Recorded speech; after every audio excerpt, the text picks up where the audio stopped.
जय हिंद दोस्तों, कैसे हैं आप सभी। भारत के सबसे पवित्र स्थानों में से एक पुष्कर में आप सभी का स्वागत है।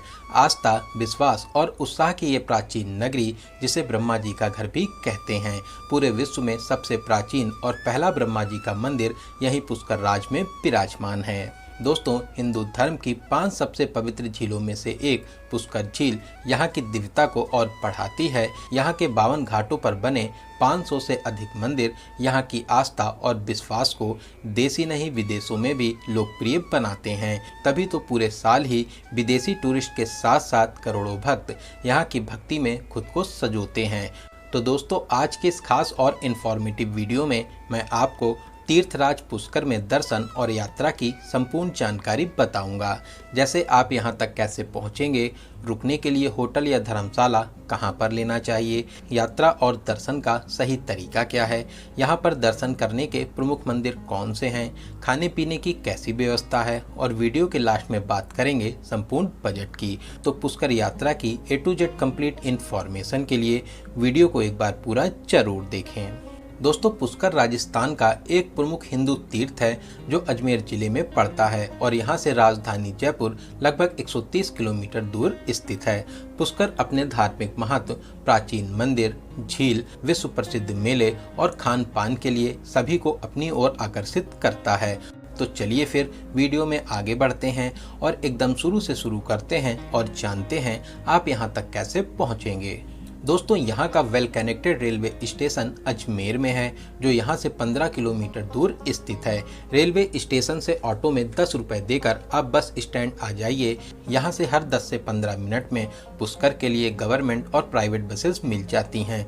बस में 20 रुपये देकर कुछ पहाड़ी रास्तों को पार करते हुए आप यहाँ तक आ जाएंगे। इसके अलावा आसपास के राज्यों और शहरों से भी अजमेर और पुष्कर के लिए बसेस मिल जाती हैं। वहीं अगर आप फ्लाइट से आना चाहते हैं तो यहाँ का नज़दीकी एयरपोर्ट किशनगढ़ में है, जो यहाँ से 45 किलोमीटर दूर स्थित है। लेकिन जयपुर एयरपोर्ट की कनेक्टिविटी ज़्यादा अच्छी है। आप जयपुर तक आने के बाद में बस या टैक्सी के माध्यम से 150 किलोमीटर की दूरी को पूरा करके आप खुद की कार से भी यहाँ तक आते हैं। बहुत से होटल्स के साथ साथ आपको यहाँ पर प्राइवेट पार्किंग की फैसिलिटीज़ मिल जाती हैं। तो चलिए, शानदार सफ़र पूरा करके अब हम लोग आ चुके हैं ब्रह्मा जी की नगरी पुष्कर में। और अब बात करते हैं यहाँ पर रुकने के लिए होटल या धर्मशाला कहाँ पर लेना चाहिए। दोस्तों, आप यहाँ के बस स्टैंड से 200 से 300 मीटर रेंज में छोटी बस्ती, रंगजी मंदिर साइड या बड़ी बस्ती साइड ब्रह्मा घाट के आसपास होटल या धर्मशाला ले सकते हैं। यहाँ पर धर्मशाला की स्टार्टिंग 500 रुपये से हो जाती है और होटल की स्टार्टिंग 800 रुपये से हो जाती है। 1000 से 1500 के बजट में आपको एक अच्छा AC रूम मिल जाएगा। वहीं 2000, 5000, 10,000 तक के बजट में आपको यहाँ पर रूम्स मिल जाएंगे। तो चलिए, एक अच्छा सा रूम लेने के बाद में अब हम लोग बात करते हैं यहाँ पर दर्शन और यात्रा का सही तरीका क्या है। दोस्तों, यहाँ पर लगभग सभी प्लेसेस 1.5 से 2 किलोमीटर रेंज में ही हैं। आप चाहें तो सभी को पैदल टहल कर ही कवर कर सकते हैं। वराहा घाट से लेकर ब्रह्मा मंदिर के आसपास तक प्रमुख मार्केट है और बहुत से मंदिर और प्रमुख घाट यहीं पर पड़ते हैं। तो चलिए, सबसे पहले हम लोग चलेंगे पुष्कर झील। दोस्तों, पुष्कर झील, जिसे पुष्कर सरोवर भी कहते हैं, ये हिंदू धर्म की 5 सबसे पवित्र झीलों में से एक है। इसे तीर्थराज और मोक्ष वाहिनी भी कहते हैं। यहाँ पर झील के चारों तरफ 52 घाट हैं, जिसमें से जयपुर घाट सबसे बड़ा घाट है, गौ घाट सबसे पवित्र, वराहा घाट प्रधान घाट है और ब्रह्मा घाट सबसे प्रमुख घाटों में से एक है। इसके अलावा सिख धर्म को समर्पित गोविंद घाट भी है। इसके अलावा सभी घाटों पर 500 से अधिक प्राचीन मंदिर भी स्थापित हैं। भक्त इसी पवित्र सरोवर में स्नान कर पापों से मुक्ति भी पाते हैं। ऐसी मान्यता है, यहाँ पर स्नान करने से मोक्ष की प्राप्ति होती है। लोग यहाँ पर अपने पूर्वजों का पिंडदान करने के साथ साथ अस्थि विसर्जन भी करते हैं। तो चलिए, यहाँ पर स्नान और पूजन के बाद में अब हम लोग चलेंगे ब्रह्मा मंदिर। दोस्तों, यहाँ की मेन मार्केट में ही प्राचीन नरसिंह मंदिर है। आप सीढ़ियाँ चढ़कर नरसिंह भगवान जी के दर्शन जरूर करें। बहुत ही प्यारा सा मंदिर बना हुआ है। इसके अलावा यहाँ से मात्र 50 मीटर दूरी पर ही बड़ा गणेश मंदिर है। आप यहाँ पर दर्शन करने के बाद में आगे बढ़ सकते हैं। तो चलिए, अब हम लोग आ चुके हैं ब्रह्मा मंदिर के पास में।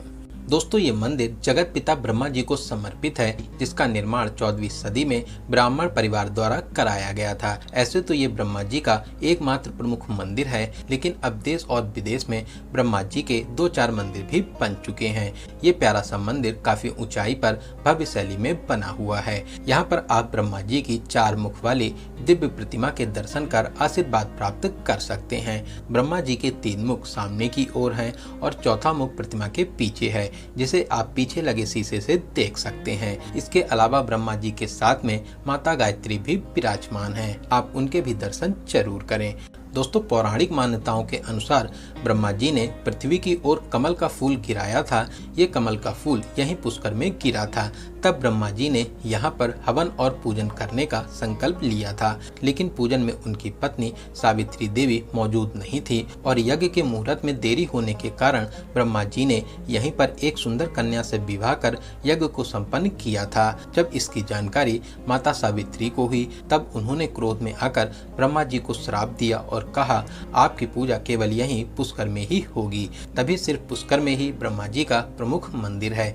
दोस्तों कमल का फूल जहाँ पर गिरा था वहाँ पर पुष्कर झील है और कमल के फूल के नाम पर ही यहाँ का नाम पुष्कर पड़ा है। तो चलिए यहाँ पर दर्शन करने के बाद में अब हम लोग चलेंगे श्री सावित्री माता मंदिर में दर्शन करने, जो यहाँ से लगभग 1 किलोमीटर दूर ऊंची पहाड़ी पर स्थित है। दोस्तों अगर आप लगभग 700 सीढ़ियाँ चढ़ सकते हैं तो आप सीढ़ियों के माध्यम से चले जाइए। इसके अलावा यहाँ पर रोप वे सेवा भी चलती है। रोप वे में 180 रुपये पर पर्सन का चार्ज करते हैं, जो दोनों साइड के लिए रहता है। रोप वे से पुष्कर शहर के बहुत ही शानदार नज़ारे देखने को मिलते हैं। बीच रास्ते में शानदार नज़ारों के लिए रोप वे को 1 से 2 मिनट के लिए रोका भी जाता है। तो चलिए शानदार नज़ारों को देखते हुए अब हम लोग आ चुके हैं मंदिर के पास में। दोस्तों यहाँ पर बहुत ज़्यादा बंदर हैं, तो आप खाने पीने की चीज़ें और प्रसाद को छुपा कर ही ले जाएं। तो चलिए अब हम लोग मंदिर में प्रवेश कर माता रानी के अद्भुत रूप के दर्शन कर आशीर्वाद प्राप्त करेंगे। यहाँ पर दर्शन करने के विशेष महत्व माने जाते हैं। दोस्तों ऊपर मंदिर से चारों तरफ के शानदार नज़ारे आपका दिल जीत लेंगे। चारों तरफ फैली ऊंची ऊंची पहाड़ियाँ और बीच में पुष्कर शहर के नज़ारे बेहद खूबसूरत लगते हैं। इन्हीं पहाड़ियों के पीछे अजमेर शहर बसा हुआ है, तो आप यहाँ पर अपनी प्यारी प्यारी फोटोशूट भी करा सकते हैं। फिर यहाँ पर दर्शन करने के बाद में आप पैदल या रोप वे के माध्यम से नीचे आ जाइए। दोस्तों पुष्कर में आप कैमल राइड और डिजर्ट सफारी का मजा भी ले सकते हैं। यहाँ पर आप खुली हुई जीप या ऊंट गाड़ी में बैठकर डिजर्ट सफारी तक जा सकते हैं। जीप वाले 1000 से 1200 रुपये का चार्ज करते हैं, वहीं ऊंट वाले 600 से 1000 रुपये का चार्ज करते हैं। आप यहाँ पर बार्गेनिंग जरूर करें। डिजर्ट सफारी में आप horse riding, ETV bike ride का मजा ले सकते हैं। साथ ही साथ आप यहाँ पर राजस्थानी ड्रेस पहनकर डांस करते हुए अपनी प्यारी प्यारी फोटोशूट जरूर कराइए। डिजर्ट सफारी का एक्सपीरियंस भी लाजवाब रहता है। दोस्तों पुष्कर में विश्व प्रसिद्ध मेले का आयोजन भी होता है, जहां पर बहुत ही बड़े बड़े कार्यक्रम को आयोजित किया जाता है। साथ ही साथ ये दुनिया का सबसे बड़ा पशु मेला है। इसे राजस्थान का कुंभ मेला भी कहा जाता है। ये आयोजन अक्टूबर-नवंबर में दिवाली के समय कार्तिक पूर्णिमा से शुरू होता है। यहाँ पर बड़ी संख्या में विदेशी टूरिस्ट भी आते हैं। इसके अलावा पुष्कर में होली भी बहुत प्रसिद्ध है। इस होली में एंजॉय करने के लिए दूर दूर से लोग आते हैं। तो आप चाहें तो मेले के टाइम पर भी यहाँ पर आकर बहुत ही अच्छे तरीके से मस्ती कर सकते हैं। तो मंदिर के पास में जो मेन चौराहे और पार्किंग स्टैंड के पास में स्थापित है, यहाँ पर आप महादेव जी के अलौकिक रूप के दर्शन कर आशीर्वाद प्राप्त कर सकते हैं। ये प्यारा सा मंदिर बहुत ही प्यारी शैली में बना हुआ है, तो आप अपनी लिस्ट में इस मंदिर को जरूर शामिल करें। दोस्तों शाम को आप यहाँ की मार्केट को जरूर एक्सप्लोर करें, जहाँ पर आपको खाने पीने के बहुत से ऑप्शंस मिल जाते हैं। यहाँ पर बहुत ही अच्छे और VIP कैफेज बने हुए हैं। यहाँ पर विदेशी टूरिस्ट घूमने आते हैं, तो यहाँ पर हर तरीके का आपको वेज फूड मिल जाएगा। इसके अलावा मार्केट से आप कपड़ों के साथ साथ बहुत से आइटम्स की शॉपिंग कर सकते हैं। दोस्तों यहाँ पर जब आप मार्केट में घूमेंगे तो आपको एक अलग ही खुशबू आती है। ये प्यारी सी खुशबू यहाँ के वर्ल्ड फेमस मालपुआ की रहती है। दोस्तों आप इस मालपुआ को जरूर ट्राई करें। साथ ही साथ आप अपने प्रियजनों के लिए ये मालपुआ जरूर ले जाएं। ये लगभग 15 दिन तक खराब नहीं होता है। तो चलिए मार्केट में घूमने के बाद में रात में हम लोग अपने होटल में आराम करेंगे और अगले दिन हम लोग चलेंगे श्री रंगची मंदिर। दोस्तों विशेष शैली में बना ये प्राचीन मंदिर भगवान विष्णु के अवतार रंग जी को समर्पित है। इस मंदिर की भव्यता देखते ही बनती है, जिसका निर्माण 1823 ईस्वी में हैदराबाद के सेंट पूरनमल जी ने कराया था। आप यहाँ पर रंग जी के दर्शन कर आशीर्वाद प्राप्त कर सकते हैं। मंदिर में आप सुबह 5 बजे से रात 9 बजे तक दर्शन कर सकते हैं और दोपहर में 12 से 4 बजे तक मंदिर बंद भी रहता है। दोस्तों यहाँ से मात्र 50 मीटर दूर ही प्रधान वराह घाट है और घाट के सामने से ही 100 मीटर दूरी पर प्राचीन वराह मंदिर भी स्थापित है। दोस्तों ये प्राचीन मंदिर काफी ऊंचाई पर स्थापित है और एक किले की तरह बना हुआ है। इसका निर्माण 12वीं शताब्दी में राजा अन्नाजी चौहान द्वारा कराया गया था। ये मंदिर भगवान विष्णु के अवतार वराह स्वामी जी को समर्पित है। वराह स्वामी जी पृथ्वी को अपने सींगों पर उठाए हैं। मंदिर के प्रवेश द्वार पर ही धर्मराज और गरुड़ जी की प्रतिमाएं स्थापित हैं।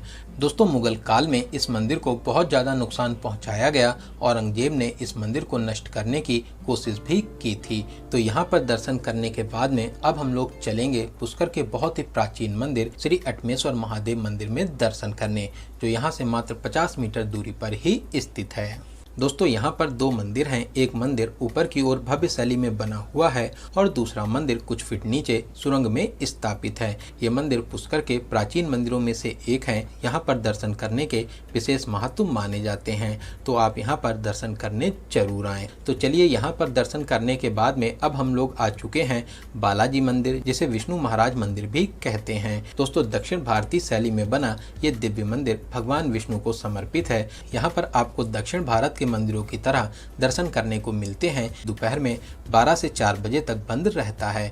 दोस्तों यहाँ से 50 मीटर दूरी पर ही गुरुद्वारा सिंह सभा स्थापित है। ये प्यारा सा गुरुद्वारा सिख धर्म के पहले गुरु गुरु नानक देव और 10वें गुरु श्री गुरु गोविंद सिंह जी की याद में बनाया गया है। सन 1509 में श्री गुरु नानक देव जी और 1706 में श्री गुरु गोविंद सिंह जी पुष्कर आए थे। सफेद संगमरमर से बना ये विशाल गुरुद्वारा पुष्कर के प्रमुख धार्मिक स्थलों में से एक है। यहाँ पर आप मत्था टेक कर आशीर्वाद प्राप्त कर सकते हैं। यहीं पास में ही पुष्कर सरोवर में बना गोविंद घाट भी है। दोस्तों इन सभी प्रमुख स्थानों के अलावा पुष्कर में और भी कुछ प्रमुख मंदिर हैं। आप वहां पर भी दर्शन करने के बाद में फिर अपने घर के लिए वापसी भी कर सकते हैं। तो चलिए दोस्तों अब हम लोग बात करते हैं यहाँ पर आने का सबसे अच्छा समय कौन सा रहता है। दोस्तों ऐसे तो आप पुष्कर में कभी भी घूमने आ सकते हैं, लेकिन सितंबर से अप्रैल तक का समय सबसे अच्छा समय माना जाता है।